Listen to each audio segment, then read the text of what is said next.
আসসালামু আলাইকুম। ওয়ালাইকুম আসসালাম। আমি আপনার কাছে একটা প্রশ্ন নিয়ে আসছি।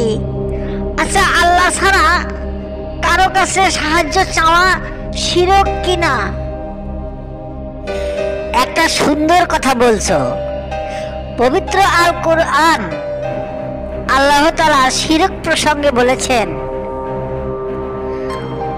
ওয়ালা ইউশরিক বিইদাতি রাব্বিহি আহাদা।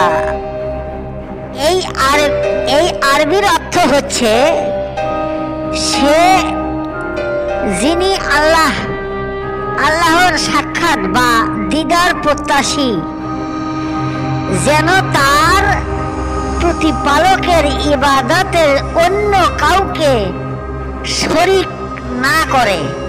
সূরা আল কাহাফ আয়াত 110। আমি সুন্দরভাবে বুঝাই দিচ্ছি। মনে করো, ইবাদতে আল্লাহর সাথে অন্য কাউকে শরীক করা আর জীবন ধারণের প্রয়োজনে আল্লাহ ছাড়া অন্য কারো কাছে সাহায্য চাওয়া এক জিনিস নয়।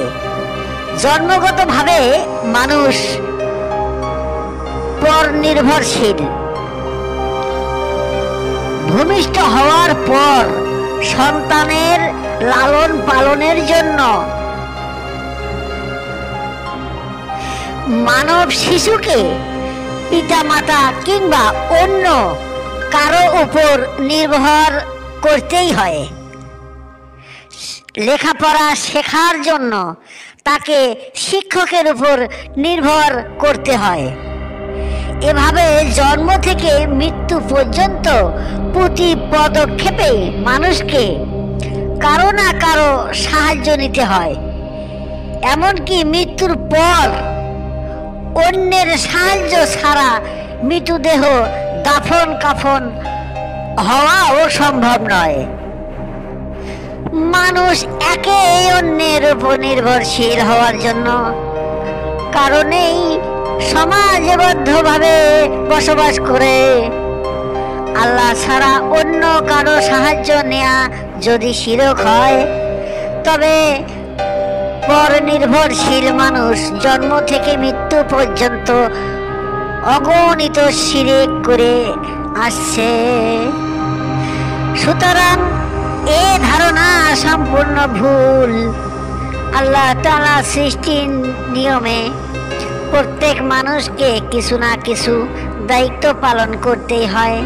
মানুষ একে অন্যের সাহায্যের মাধ্যমে আল্লাহর দেওয়া দায়িত্ব পালন করে থাকে। এজন্য পারস্পরিক সহযোগিতা ও সাহায্য লাভের মনোনীত ও মহান আল্লাহ নিজেই বলে দিয়েছেন, ইরশাদ হয়েছে, ওয়াতাআওয়ানু আলাল বিররি ওয়াত্তাকাওয়া ওয়ালা তাআওয়ানু আলাল ইসমি ওয়াল উদওয়ান। এর অর্থ, তোমরা একে অন্যের নেক কাজে এবং তাকওয়ার বিষয়ে সাহায্য করবে, কিন্তু পাপ কাজে ও সীমা লঙ্ঘনের বিষয়ে একে অন্যকে সাহায্য করবে না। সূরা আল মাইদা আয়াত নং 2। আজকে ভালোই লাগলো, কেননা আপনি দেখি ওয়াজও করতে পারেন। বাবা, সুর তো হয় না আসলে। আমার অত ভালো সুরের প্রয়োজন নাই, কারণ আল্লাহ রাসূল বলছেন যে এক সময় আমি থাকবো না, ঘরে ঘরে মসজিদ হবে, এই মসজিদ ভরা মুসল্লি হবে, কিন্তু কারো ঈমান থাকবে না। কেন? এই মসজিদের ইমাম, মুয়াজ্জিন, সভাপতি, সেক্রেটারি, ক্যাশিয়ার, সাধারণত ক্যাশিয়ার, সভাপতি, সেক্রেটারি হবে সুদখোর,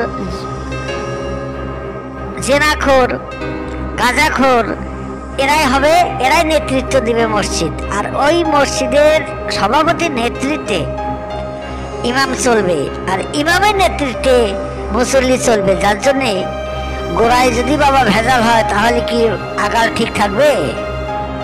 যাক, আজকে খুব ভালো লাগলো বাবা, আমারও তো খুব ভালো লাগলো বাবা। আসি, আসসালামু আলাইকুম। ওয়ালাইকুম আসসালাম ওয়া রাহমাতুল্লাহি ওয়া বারাকাতুহু।